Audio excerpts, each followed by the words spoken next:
le clavier, en général, l'écran, le clavier et l'unité centrale. Et l'invention que je vais vous présenter aujourd'hui va nous aider à mieux utiliser, à optimiser notre utilisation de l'ordinateur de bureau. D'accord. Grâce à un inventeur que j'aimerais que vous acclamiez, Monsieur Yapi Didier. Ah, Yapi Didier, hein. C'est un Ivoirien. C'est un Ivoirien qui a fabriqué un ordinateur, plutôt un clavier incorporé dans la table de travail de l'ordinateur. Wow.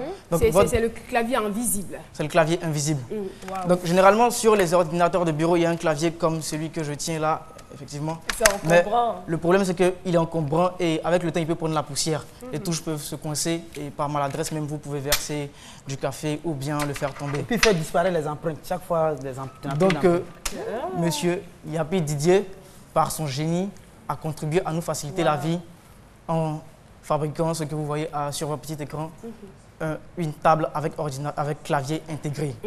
Mais cette invention est à quelle étape? Je veux dire, à quelle phase? C'est la phase expérimentale où il a besoin de quelque chose d'autre pour que ce soit accessible à tous?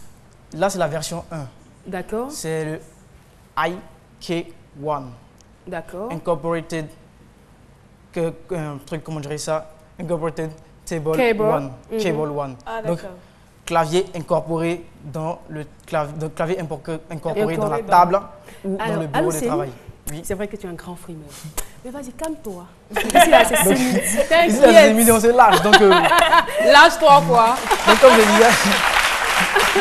comme je disais, monsieur Yapi Didier, il a vu tout ce mal-là qu'on se donne pour travailler, parce que quand on travaille, il faut optimiser le temps de travail, il faut travailler rapidement, facilement et librement. Donc avec le IK1, plus de problèmes de tasses de café qui se versent, plus de problèmes d'espace, d'encombrement et tout ça, il n'y a plus ça. Et comment ça marche? Vous voyez sur votre petit écran, le IK1 réagit avec la chaleur humaine. Donc la chaleur que va dégager vos doigts va comment dire ça, faire fonctionner le clavier, donc toutes les lettres. Et tout ce qu'on a autour du bureau, c'est quoi exactement? C'est juste la table. Hein? L'écran, ça c'est juste la table. Ok. Voilà, donc la chaleur que va dégager vos doigts va faire réagir la table. Donc toutes les lettres, tous les caractères que vous imprimerez, vous taperez, sortiront automatiquement, instantanément sur l'écran. Et vu qu'il n'y a pas de caractère inscrit sur la table. Voilà. Ah bon? Oui, il n'y a pas de caractère. Si tu peux le voir, tu peux le voir. Je voulais te demander si les caractères c'est quand même difficile. Hein, comment tu veux saisir un texte, comment tu fais pour savoir que oui, je veux écrire Mariam joue à la balle, tu vois pas les lettres. Par exemple, je veux écrire c'est midi. Vous savez, quand on pose une action, l'action, d'abord, avant de la poser, elle est prééditée dans le cerveau. Donc, par exemple, quand je vais écrire c'est midi, dans mon cerveau, c'est déjà écrit c'est midi. Oui.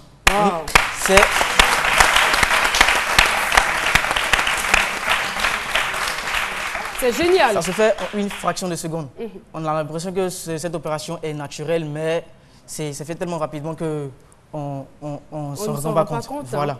Donc quand on veut écrire c'est midi, comme je le disais, vu que c'est préétabli, c'est préécrit dans le cerveau, dès qu'on pose les mains sur le IK1, vu que vous avez déjà utilisé l'ordinateur, le clavier et tout ça, instinctivement, vous écrivez c'est midi.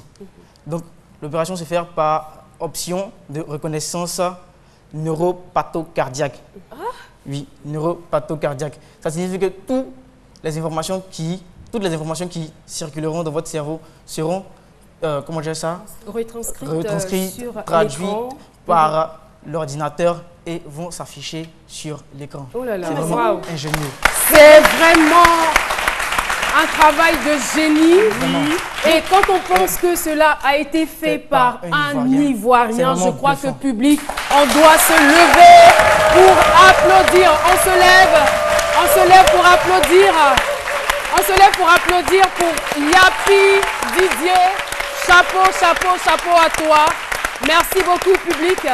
Merci public, merci à Lucène de nous avoir instruits sur cette invention. Et ce que j'aimerais dire à tous les téléspectateurs qui nous regardent, Vous avez bien entendu. Ce n'est pas la seule invention de Yapi Didier. Il a d'autres inventions. C'est un génie, c'est une richesse pour la Côte d'Ivoire. Avec lui, on peut faire de très, très grandes choses. Mais malheureusement, cet homme, aujourd'hui, est en train de partir. Oui, il est en train de partir parce qu'il est très malade. Et il n'a besoin, voilà, il n'a besoin que de 3 millions. Oui, je dis que de 3 millions, c'est une somme importante. Mais quand je regarde ce qu'il est capable de faire, je crois que 3 millions, ce n'est rien pour les Ivoiriens. Et je sais que les Ivoiriens sont formidables, que les Ivoiriens vont réagir.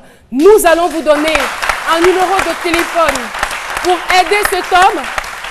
Moi, je crois qu'il va vivre, je crois qu'il ne va pas nous quitter. Vous voyez Aloussène à son chevet. Aloussène est passé le voir. Hier, il est mourant. À son chevet, il était vraiment dans un état critique.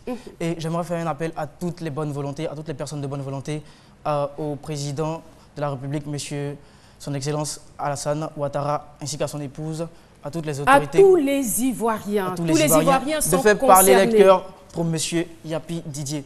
Parce que c'est vraiment un grand génie pour ce pays. Il va apporter beaucoup. Et s'il part, je vous promets que c'est la Côte d'Ivoire qui perd. Sérieusement. Ça sera une grande perte pour la Côte d'Ivoire. Merci beaucoup. Merci. Tout de suite, je vais donner le